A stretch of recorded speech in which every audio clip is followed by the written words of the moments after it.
Graça e paz, irmãos. Amém? Abra comigo sua Bíblia no livro, na carta de Pedro, a primeira carta de Pedro, no capítulo 2. Primeira carta de Pedro, capítulo 2, os versos 9 e 10. Um texto bem conhecido aí dos irmãos. E o tema dessa noite é, vamos ver se consigo aqui, voltar, isso. Escolhidos, chamados e vocacionados. Eu pus um relógio se desmantelando ali, porque de fato o tempo é curto desse chamado e dessa vocação. E nós precisamos, como a própria Bíblia nos fala, remir o tempo ou trabalhar bem o tempo que nós temos de vida aqui na terra, para que o nosso chamado seja eficiente, seja eficaz, tenha resultados, glorifique a Deus, honre o Senhor. Então, todos nós temos uma vocação, um chamado, todos nós somos convidados pelo Senhor para fazer parte da sua família, como nós vamos ver. E o texto lá de 1 de Pedro diz assim: vocês são a raça escolhida, os sacerdotes do Rei, a nação completamente dedicada a Deus, o povo que pertence a Ele. Em outras traduções diz somente a Ele. Vocês foram escolhidos para anunciar os atos poderosos de Deus, que os chamou da escuridão para a sua maravilhosa luz. Antes vocês não eram povo de Deus, mas agora são o seu povo. Antes não conheciam a misericórdia de Deus, mas agora já receberam essa misericórdia. Que o Espírito Santo nessa noite nos convença, nos fale, nos ajude a compreender um pouco mais dessa vocação, desse chamado, dessa escolha que nós recebemos do Senhor. Amém. Pedro escreve essa carta a um povo que estava sendo perseguido e um povo que vivia espalhado. No capítulo 1, verso 1, ele diz que ele escreve essa carta aos irmãos que estão espalhados em vários lugares, em Ponto, Galácia, Capadócia, Ásia, Bitínia, vários lugares. Um povo que saiu correndo de uma perseguição ferrenha, de uma perseguição de fogo, de uma prova terrível. Um povo que não tinha mais terra, não tinha mais casa, pegaram as coisas pouco que tinham e saíram para esses lugares, fugindo da perseguição. E Pedro vai escrever essa carta, ou escreve essa carta com o intuito de que eles possam receber conforto, consolo, eles possam receber alívio nas suas almas, eles possam ter uma exortação para continuarem firmes na fé. Eu acho que nós estamos também vivendo alguns momentos não tão terríveis como aquele, mas de muita pressão, de muitas provas. Talvez você esteja passando assim, nesses dias de provas, dias de aperto, e essa carta serve muito para esses momentos. Pedro, inspirado pelo Espírito Santo, nos ajuda a compreender que é fundamental que a gente entenda o nosso chamado, porque através da compreensão do nosso chamado, nós podemos firmar estacas fundas, onde nós podemos nos apoiar e ficar preso a elas, verdades fundamentais que vão nos ajudar a resistir às pressões, aos ventos, às tempestades. E ele escreve no capítulo 1, verso 14, de que eles tinham que ficar firmes, obedientes, e não se deixarem dominar pelas coisas que no passado eles praticavam, que eram vergonhosas, e que eles praticavam por causa da ignorância. Então Pedro diz: olha, não vivam mais desse jeito. Vocês estão sob pressão, e a primeira coisa que acontece quando nós vivemos em pressão é fugir, é desanimar,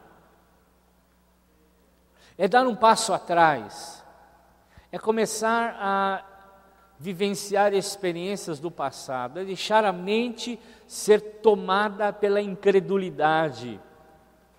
E Pedro vai e exorta: olha, fiquem firmes, sejam obedientes, não vivam como os desobedientes. E por isso ele começa no capítulo 2, verso 9, mas vocês, olha, tem um grupo desobedecendo, tem um grupo que rejeitou a Jesus, tem um grupo que não aceitou Jesus, mas vocês. Essa é uma expressão muito especial que ele usa aqui, porque ele indica que há uma ruptura.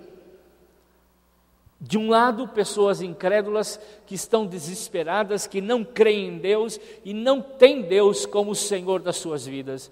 Mas vocês, há uma ruptura, há um rio que divide, há águas que dividem bem claramente, há um grupo que não crê e um grupo que crê.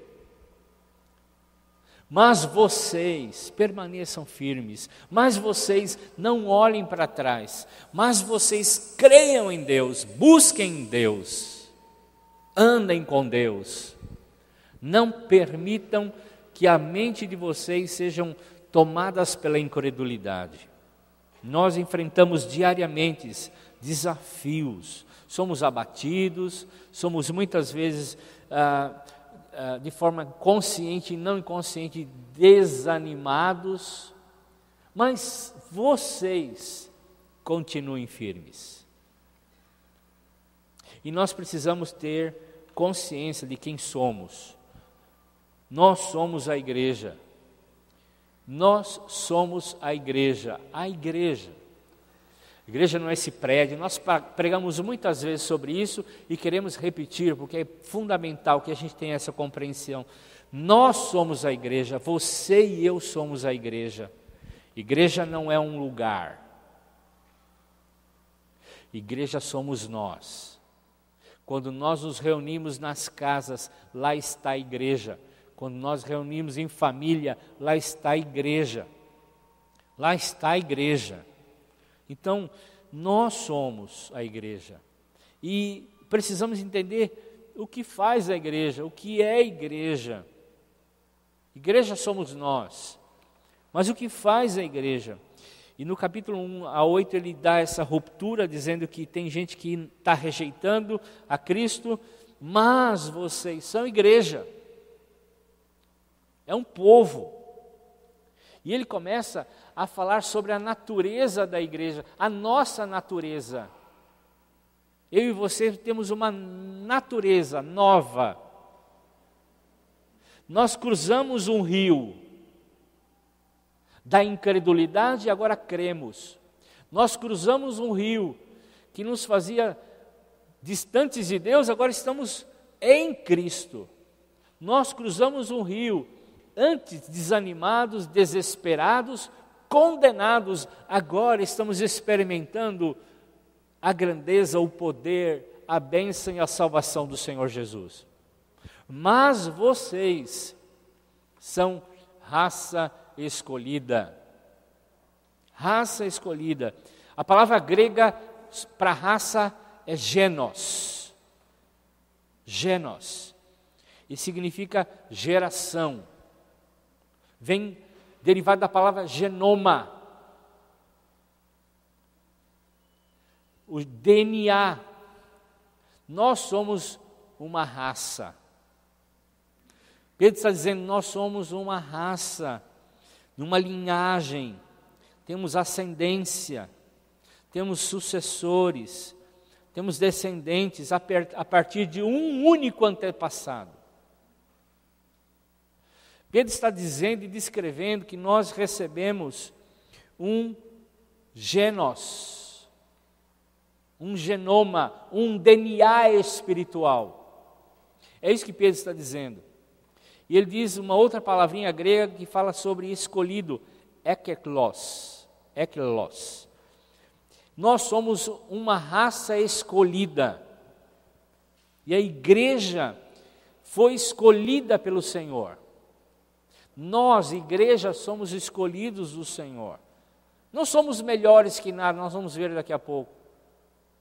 Não porque temos uma aparência bacana, legal. Não porque Deus foi atraído a nós por conta da nossa bondade, nós éramos bonzinhos demais, então Deus nos escolheu por causa da nossa bondade. Nada disso. Nós precisamos conhecer nossa origem, a nossa raça. De onde viemos? Quem nos gerou? Nós precisamos conhecer nossa origem. E a origem que estou dizendo é uma origem espiritual. Quem somos? Como atravessamos esse rio? Esse é o primeiro passo para um cristão que está com problemas na sua vida, está enfrentando dificuldades na sua vida, é lembrar quem ele é. Eu me lembro muito bem do dia em que eu fui chamado para a obra missionária. E todas as vezes que vem dúvidas no meu coração, ou vem de alguma forma uma seta em que diz, desista, chega, tá bom. Eu recordo daquele dia como se fosse hoje. Porque é fundamental que a gente busque, lembre e traga à memória da onde nascemos, quem somos. Genos deriva da palavra gene, de genética, DNA. E a ciência afirma que no código genético, nos traz toda a fundamentação, todo o nosso organismo, toda a maneira da nossa vida, como somos, como seremos e tudo mais. Cada pessoa traz consigo todas essas informações dentro dela. Cada um de nós tem um DNA que tem todas as informações do passado, das gerações passadas, dos nossos ancestrais. E Pedro está trazendo à mente daqueles irmãos que eles são uma raça, eles são genos, eles receberam informações espirituais na vida deles. E no tempo da aflição, no tempo da pressão, é necessário que a gente entenda a nossa natureza. Em 1 João capítulo 3, verso 9, diz exatamente isso, quem somos. Mas, essa palavrinha é muito importante, mas vocês são raça eleita. O mundo está aí, a economia, falamos no domingo passado sobre isso, muito, politicamente, falamos que na época do João Batista é a mesma de hoje, com as crises todas, e nós ouvimos só notícias negativas, e de fato nós precisamos começar a profetizar as bênçãos do Senhor sobre a nossa nação, porque não temos, nós somos o mas aí. Nós somos um povo em que sabemos em quem temos crido.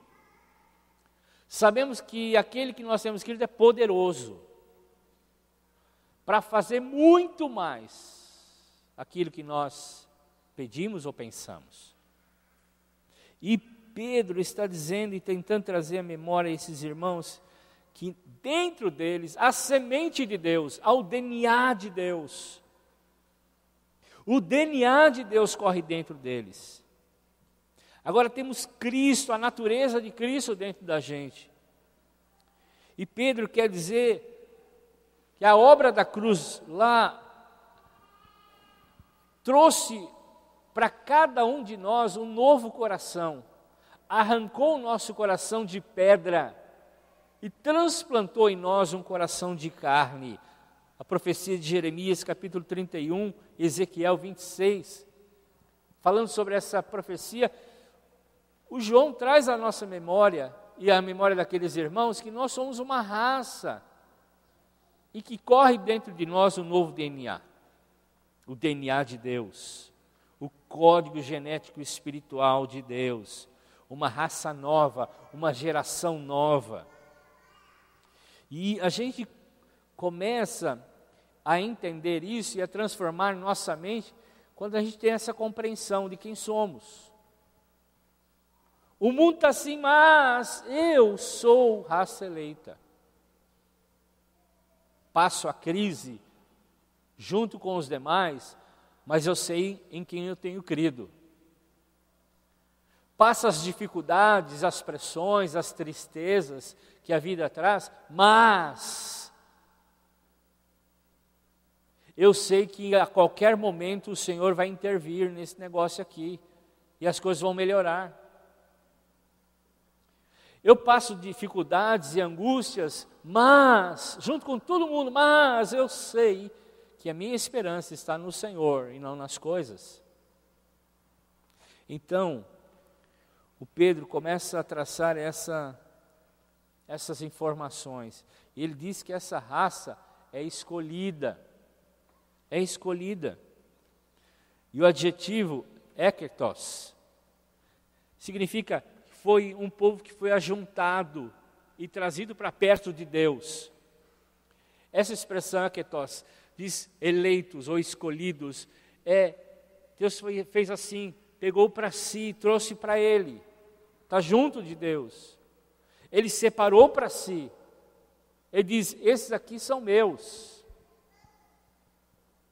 Em Romanos capítulo 8, versos 29 a 30, diz isso, exatamente sobre isso. Ele já tinha escolhido a gente e nos separou para nos tornarmos parecidos com o Filho dele. Ele fez isso para que o Filho fosse o primeiro de muitos irmãos. E assim Deus chamou os que havia separado. Não somente os chamou, mas também aceitou. E não somente aceitou, mas também repartiu a sua glória com eles. Nós somos raça escolhida. E Deus, escolhida por Deus a dedo, Deus trouxe a gente para perto dEle.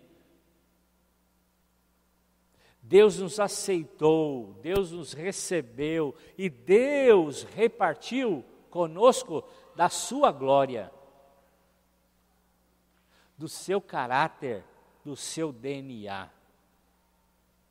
Glória de Deus não é uma nuvem, não é um negócio assim, um ectoplasma, um negócio que sai de Deus.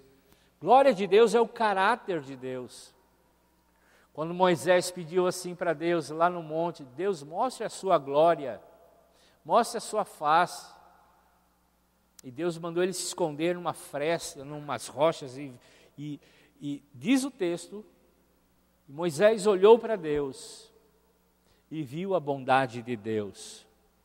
O que Moisés viu em Deus? Qual é a glória que Moisés viu em Deus? O caráter de Deus, a bondade de Deus. Então Deus reparte conosco o seu DNA, a sua glória, o seu caráter. E todo genuíno cristão tem convicção interior de que ele é escolhido, ele foi eleito, ele foi separado por Deus. Irmãos, que privilégio. Você que já recebeu a Cristo como Senhor e Salvador, você fez isso porque Deus já tinha te escolhido. Deus já tinha te separado. Deus chamou você para perto dele. Como eu disse, você não foi atraído por causa da sua beleza. Você é bonito, né? Isso é bacana, né?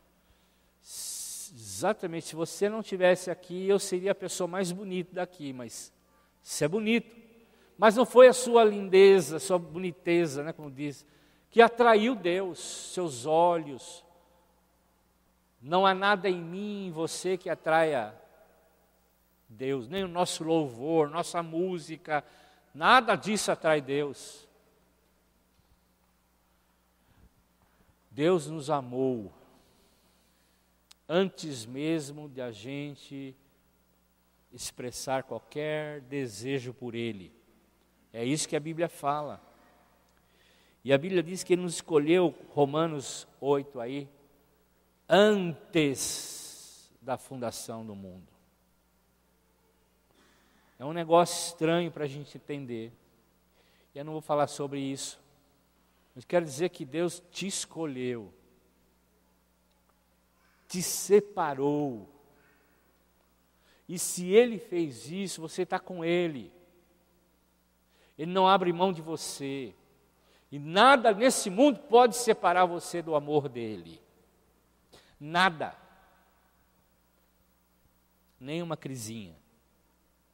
Então, na hora da provação, na hora do fogo, a gente lembra, nós somos raça escolhida.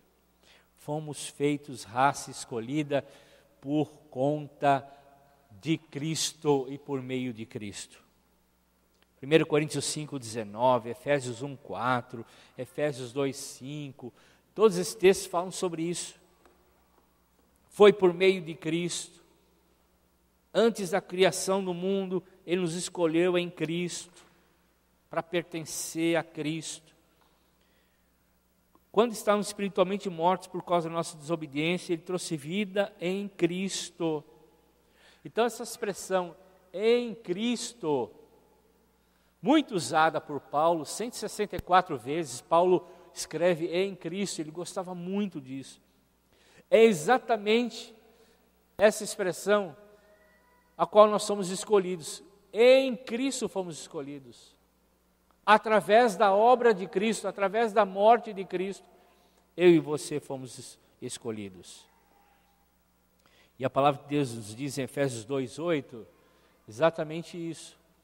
Foi uma escolha pela graça, não pelos nossos méritos, não pela nossa evolução, não porque nós nos tornamos mais bonzinhos hoje, e Deus continua nos aceitando porque eu acordei com o pé direito, acordei de bom humor, acordei bonzinho, fui dormir bonzinho, e aí Deus nos aceita por causa disso. Nada disso. Foi pela graça, pura graça, escolhidos com um propósito, pura graça. Então, Deus nos livrou do inferno, mas vocês, antes estávamos do outro lado, agora estamos aqui do lado de Deus. Ele nos escolheu, nos separou, estamos perto dEle. Ninguém põe a mão na gente. A gente tem Deus, e se a gente passa prova em situações difíceis, vamos passar com Ele. É nele, em Cristo. É junto e dentro dele. A palavra em é dentro de Cristo. Então, nós carregamos uma responsabilidade tremenda. Nós somos escolhidos de acordo com o propósito de Deus. Deus tem um propósito. Então a gente precisa ser grato a Deus. Grato. Eu tenho que levantar com o coração cheio de gratidão. Eu tenho que dormir com o coração cheio de gratidão, dizendo muito obrigado, Senhor, porque eu pertenço à raça eleita. Muito obrigado, Senhor. O cristão tem que ser o cara mais grato do mundo, mais sorridente do mundo, mais bem com a vida, mais bem resolvido. O cristão tem que ser esse camarada. E os cristãos lá da igreja do primeiro século eram assim. Tão bem resolvido que no capítulo 2 de Atos, nos últimos versículos, verso 42, diz assim que o povo do mundo olhava para os cristãos e caía na graça, atraía. Esse pessoal tem uma coisa diferente, eles são cheios de amor uns pelos outros, eles são graciosos, eles são amorosos. Há dentro deles uma gratidão profunda, porque eles entendem que eles são raça eleita. Raça eleita, gente boa. E assim eles eram atraídos. Irmãos, nós precisamos ter uma gratidão, mas vivermos também essa evidência dessa gratidão, dessa nova natureza. Precisamos largar o pecado, precisamos viver em santidade, andar com Deus, não negar Deus. Quando é que eu nego Deus? Quando eu estou no meu trabalho e eu tenho que fazer uma coisa errada, eu me escondo de Deus e faço a coisa errada. Quando eu estou em casa, eu trato mal minha esposa, eu trato mal meu esposo, os meus filhos. Eu estou sendo um péssimo cristão. Então a gente tem que mudar a nossa mente, mudar o nosso coração, dia após dia. Nós somos uma raça eleita, escolhidos por Deus. E não podemos trocar essa bênção por qualquer prato que o diabo oferece para a gente. Como Esaú, lembram-se dessa passagem? Jacó e Esaú, os irmãos que brigaram pela primogenitura, para saber quem é o primeiro e receber a bênção do pai. O Esaú, que era o mais velho, que tinha o direito, trocou isso por um prato de sopa que o irmão preparou para ele. A gente não pode trocar o que nós recebemos tão precioso, sermos chamados de raça eleita e estarmos com Deus e em Cristo, por qualquer prato, ou por nenhum prato que o diabo nos ofereça, porque é sempre porcaria. Pedro nos chama também de sacerdotes do rei, é isso que diz aí no texto, capítulo 2, sacerdotes do rei. E os sacerdotes, é a figura lá do Velho Testamento, é aquele camarada que chegava próximo a Deus, representava o povo diante de Deus, sacrificava a Deus. Era um privilégio e uma responsabilidade. Privilégio de estar na presença de Deus, mas é uma responsabilidade de viver uma vida com Deus. Era um povo muito separado. Tinha as 12 tribos, mas tinha os sacerdotes da tribo de Levi. Uma turma da tribo de Levi que era separado para isso. E o sacerdócio era símbolo de algo que viria. Cristo, o sumo sacerdote. Hebreus 4 fala sobre isso. Cristo, o sumo sacerdote, o maior, e o que não é mais sombra, porque no Velho Testamento, quando aparecia o sacerdote, era uma sombra, um tipo. Agora apareceu o real. Agora não precisa de mais sacerdotes, como no Velho Testamento. E aí Jesus vem e inaugura o Novo Testamento. E no Novo Testamento, lá no templo, quando o sacerdote entrava, tinha um véu enorme, pesado, que separava, que fazia separação. E aí só o sacerdote, ou o sumo sacerdote, entrava. Esse véu, diz Hebreus 10, foi rasgado de cima a baixo. Deus rasgou o véu. E agora nós podemos ter acesso. Agora somos uma família sacerdotal. Todos nós, não os pastores, não os líderes, todos nós somos sacerdotes.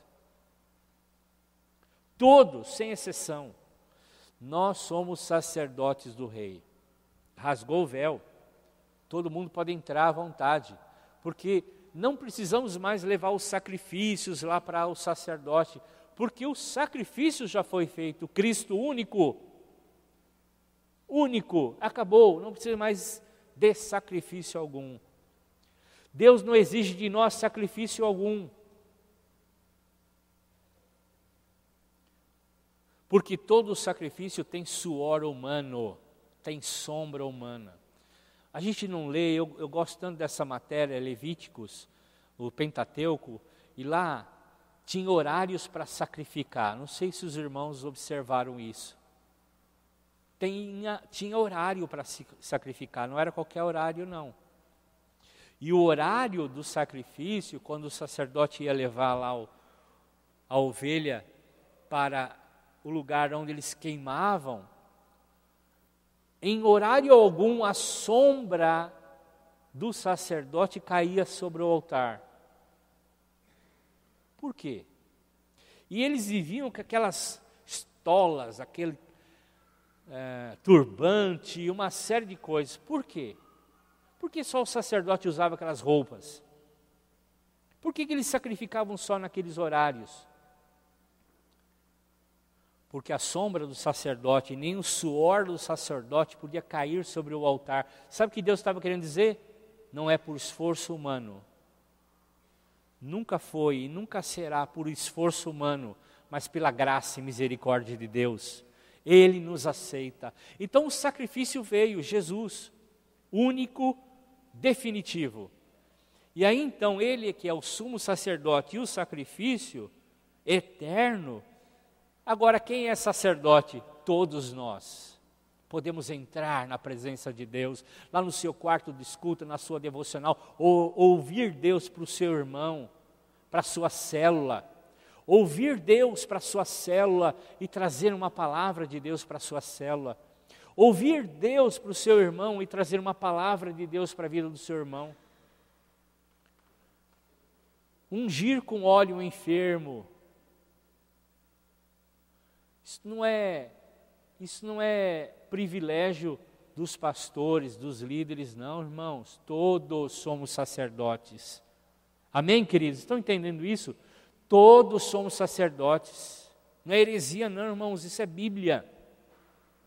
Isso é Bíblia. É o texto que nós estamos lendo aqui.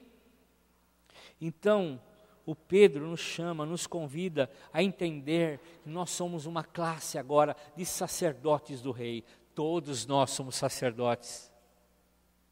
Todos nós podemos entrar na presença de Deus. Todos nós temos o privilégio de poder oferecer a Deus adoração. Todos nós podemos ter o privilégio de poder apresentar a Deus as vidas das pessoas através da intercessão. Ouvir Deus e trazer uma palavra de Deus. E uma coisa também no outro aspecto do sacerdócio, e que eles eram escolhidos com um propósito. Em Hebreus capítulo 13, versos de 15 a 16, diz que eles, por meio de Cristo, nós oferecemos a Deus agora louvores, sacrifícios, ofertas, que são de lábios que confessam a fé nele. Sabe como nós louvamos e glorificamos a Deus? Quando nós confessamos Jesus pela fé. Abra sua Bíblia em Hebreus capítulo 13, abra aí comigo, vamos ler esse texto, não está impresso, Hebreus 13, 15 e 16, mais alguns minutos eu termino, irmãos, fiquem firmes, fiquem comigo, Deus tem uma palavra para a sua vida. Por isso, por meio de Cristo, ofereçamos sempre louvor a Deus. Esse louvor é o sacrifício que apresentamos, a oferta que é dada por lábios que confessam a sua fé nele. Não deixe de fazer o bem e de ajudar os outros, pois são esses os sacrifícios que agradam a Deus. Irmãos, olha só que palavra. Não é mais animais. Os sacrifícios agora são atitudes de amor, que refletem o caráter de Deus.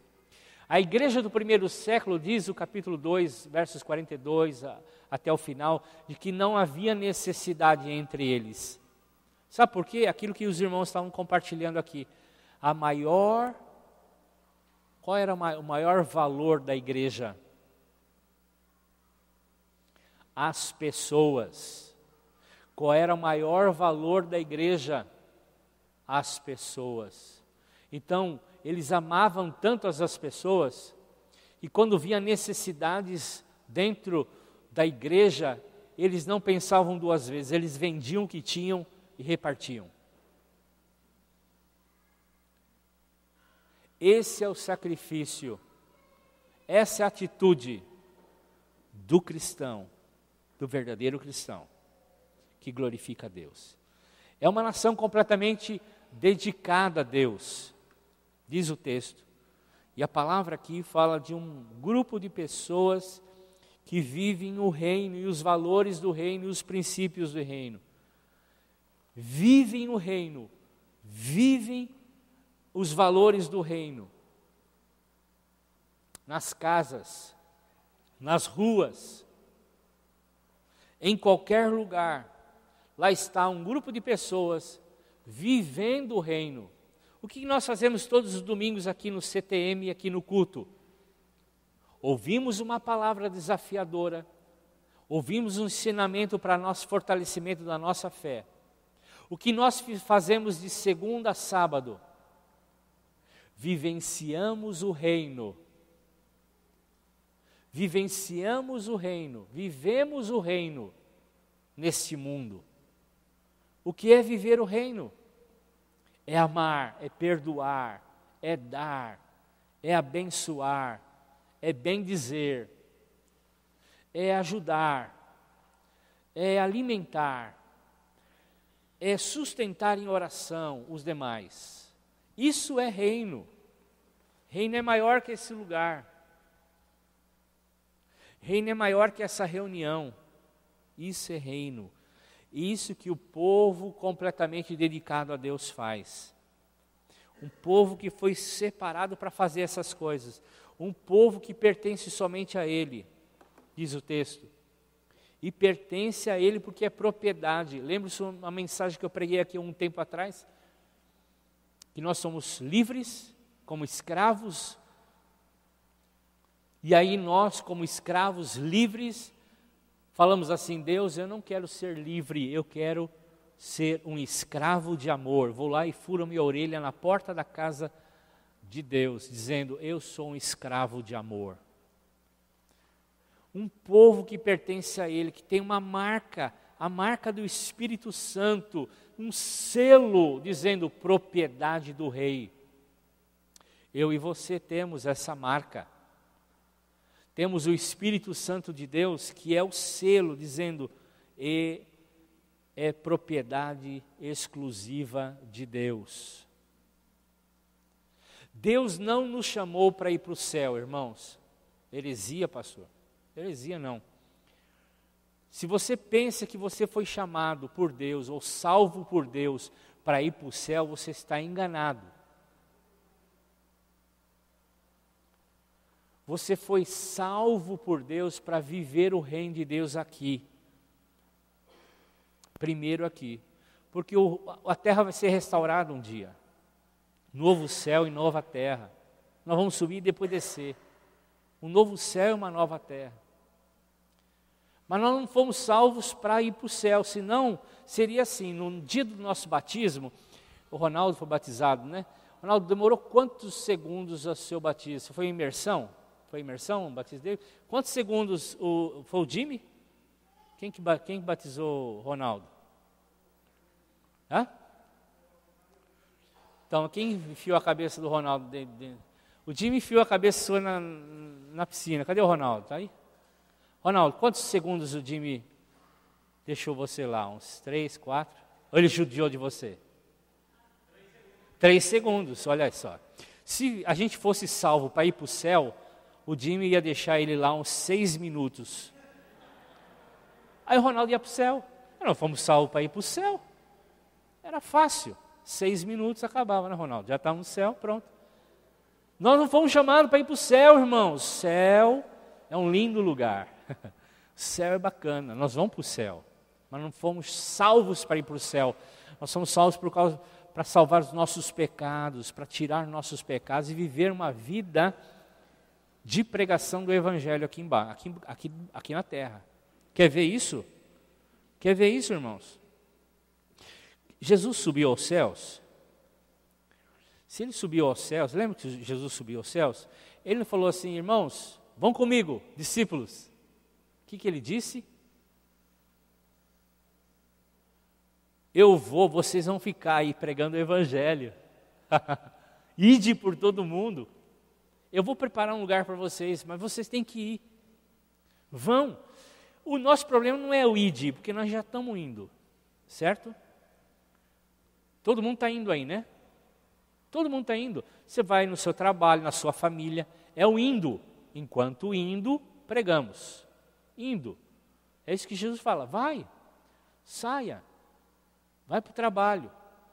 Vai para a aula. para com os vizinhos. Nós estamos indo. O problema nosso é pregar o Evangelho. Então nós somos chamados para anunciar os poderosos feitos de Deus. É isso que o texto fala. Então a missão da igreja é anunciar os atos poderosos de Deus. Então, Pedro fala dessa última característica do povo de Deus. E se a gente é povo de Deus, a gente precisa anunciar a raça escolhida.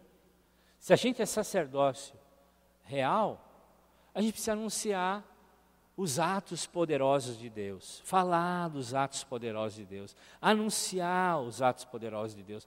A Bíblia fala em 1 Timóteo capítulo 3, verso 15, que nós somos a coluna, o alicerce da verdade. Nós gritamos ao mundo a verdade. Nós precisamos falar a verdade do Evangelho. Nós somos escolhidos para anunciar os atos poderosos de Deus. Então, nossa função principal na vida é anunciar. O que Jesus, quando chamou os discípulos em Mateus capítulo 4, verso 19, diz? Venham comigo, aqui atrás de mim, que eu ensinarei vocês a pescar gente. Nós estamos indo, quem aqui é discípulo de Jesus, está seguindo Jesus? Levante a sua mão bem alto aí. Olha quantos seguidores de Jesus, amém. E agora a gente tem que fazer o que, irmãos? Pescar. Pescar gente. Anunciar. Jesus, eu sou a luz do mundo, mas vocês são luz do mundo. Então a gente tem que anunciar, falar, gritar a respeito da verdade do Evangelho. Foi para isso que a gente foi criado. Essa é a nossa vocação, nossa principal vocação. Enquanto estamos onde estamos, anunciamos as grandes e poderosas ações de Deus. O que Ele fez na minha e na sua vida. O que Ele faz na vida de todo aquele que crê. Anuncie, fale, grite. Em todos os lugares, jogue a semente. Foi para isso que nós fomos chamados. Nós estamos aqui para isso. Não estamos para outras coisas. Não estamos para ir para o céu. Vamos para o céu um dia. Mas nós estamos aqui com um único motivo. Vão e façam discípulos. Jesus só nos falou para fazer isso. Jesus nos deu outras ordens. Jesus nos falou o quê? Vão e façam discípulos. Vão e façam discípulos. Essa é a única coisa que Jesus espera da gente, porque nós somos um povo eleito, um povo propriedade exclusiva dele, um povo sacerdote real. Temos tudo nas nossas mãos. Irmãos, Deus nos chama para isso. Deus nos chama para isso. Paulo dizia assim, o Romanos capítulo 1, eu não me envergonho do Evangelho, porque ele é o poder de Deus. E salva todo aquele que crê. Então a igreja do Senhor precisa conhecer sua verdadeira identidade. Você passa lutas como eu, meu irmão, minha irmã, passa dificuldades, passa pressão. Tem dia que a gente não quer levantar da cama. Tem dia que a gente não quer ir para lugar nenhum. Tem dia que o desânimo vem, que a gente fica paralisado. Tem dia que a gente tem medo, parece que tem um leão lá fora, como o Provérbios diz. Mas lembre-se quem você é. Mas você é a raça eleita. Eu chamei você.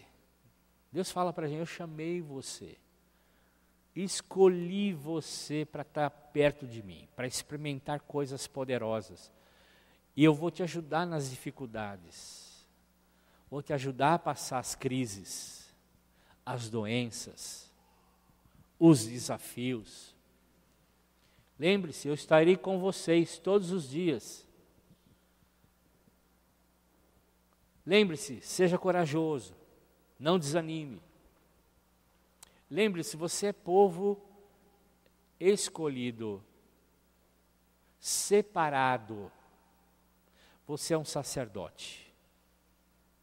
Você pode entrar na meu quarto quantas vezes você quiser, a hora que você quiser. Nós podemos entrar na presença de Deus, qual o horário que nós queremos. E Deus nos chama para andar com Ele. E Deus nos chama para anunciar os seus poderosos feitos. Amém, queridos? Amém, amados? Vamos ficar em pé. Você está desanimado? Você já recebeu oração? Não vou orar, chamá-lo para vir aqui à frente, mas eu vou orar por nós, a igreja do Senhor Jesus. A gente entender um pouco mais, que o Espírito Santo nos leve a essa compreensão, um pouco mais, de quem somos e de que nós precisamos fazer. Nossa principal ocupação é amar as pessoas, é honrar o Senhor através da nossa obediência, anunciando Jesus a todo mundo, em todas as circunstâncias. Pai bendito, nós oramos por cada vida que está aqui nessa noite, que Teu Espírito Santo, Senhor, toque os corações. Pai, aquelas pessoas que estão passando por dificuldades. Senhor, vê um mundo muito sombrio. Muitas delas estão sem alegria. Não tem muito o que se alegrar. Outras, Senhor, estão se sentindo tão presas, tão sem saídas. O Senhor conhece cada uma delas, e o Senhor sabe das dificuldades de cada uma delas. Senhor, visita com o Teu poder, com a Tua presença, Senhor. Faz lembrar que o Senhor os escolheu, os chamou pelo nome, para estar perto de Ti, Senhor. Para andar contigo, para experimentar mais de Ti. Pai, nós agora viramos todos os pratos que o mundo tem posto à nossa frente. Pratos esses, Senhor, que são lixo perto daquilo que o Senhor tem para a nossa vida. E nós recusamos comer a comida do mundo. Senhor, nós recusamos comer esse lixo que o mundo oferece para a gente. Na televisão, nas notícias, na cultura. Senhor, nós não aceitamos esse lixo. Nós queremos, Senhor, a comida que vem do alto. O Senhor é o nosso alimento. Nos alimente, Senhor. Senhor, ajuda-nos a invadir a nossa cultura, invadir a nossa sociedade com uma mensagem viva e poderosa. Que possamos servir ao Senhor com os nossos bens, ajudando aqueles que precisam. Senhor, encha-nos como nessa noite o Senhor nos falou, com o Teu amor, Senhor. Porque nós somos uma nação do amor, porque Deus é amor. O Teu caráter é amor, Senhor. E no nosso DNA espiritual, esse é a base do DNA, é o amor. Senhor, encha-nos com esse amor, para a glória do Teu santo nome, Senhor. Essa semana seja cheio, pleno da Tua presença, Senhor, que possamos ser visitados pelo Teu Espírito Santo e nos lembrado a cada instante de quem somos em Cristo, em nome de Jesus e para a Tua glória, Senhor. Amém, amém. Vão na paz, queridos, Deus abençoe, fiquem firmes no Senhor.